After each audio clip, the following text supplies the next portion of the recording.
أيها المزمل قم الليل إلا قليلا نصفه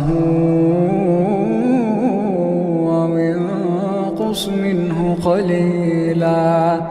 أو زد عليه ورتل القرآن ترتيلا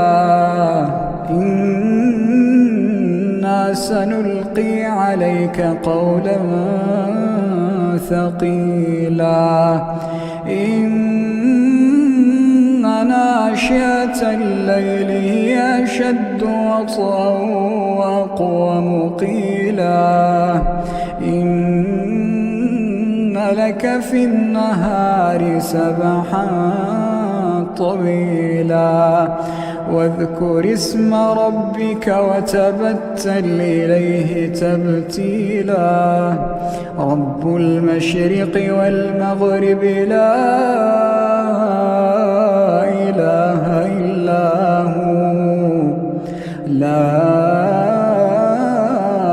إله إلا هو فاتخذه وكيلا واصبر على ما يقولون واهجرهم هجرا جميلا وذرني والمكذبين أولي النعمة ومهلهم قليلا وذرني والمكذبين أولي النعمة ومهلهم قليلا إن لدينا أنكالا وجحيما وطعاما ذا غصة وعذابا أليما يوم ترجف الأرض والجبال وكانت الجبال كثيبا مهيلا إنا أرسلنا إليكم رسولا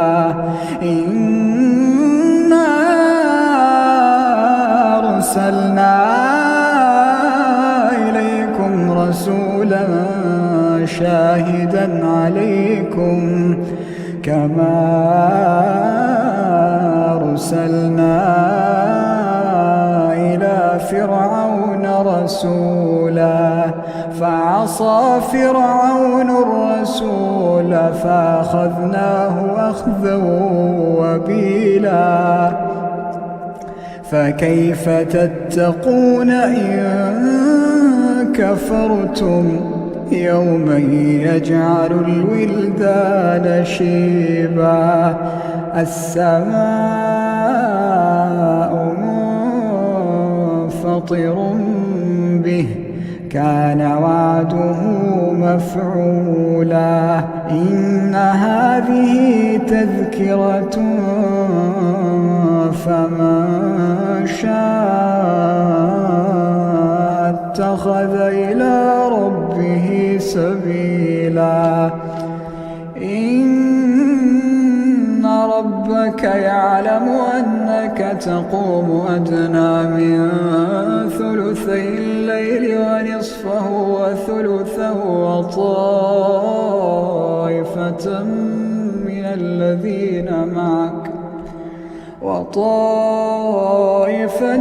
من الذين معك الله يقدر الليل والنهار علم أن لا تحصوه فتاب عليكم فاقرؤوا ما تيسر من القرآن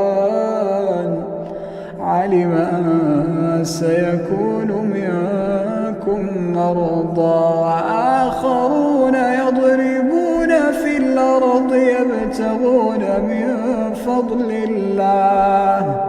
وآخرون يقاتلون في سبيل الله فاقرؤوا ما تيسر منه وأقيموا الصلاة وآتوا الزكاة واقرضوا الله قرضا حسنا وما تقدموا لأنفسكم من خير تجدوه عند الله هو خيرا وأعظم أجرا واستغفروا الله إن الله غفور رحيم.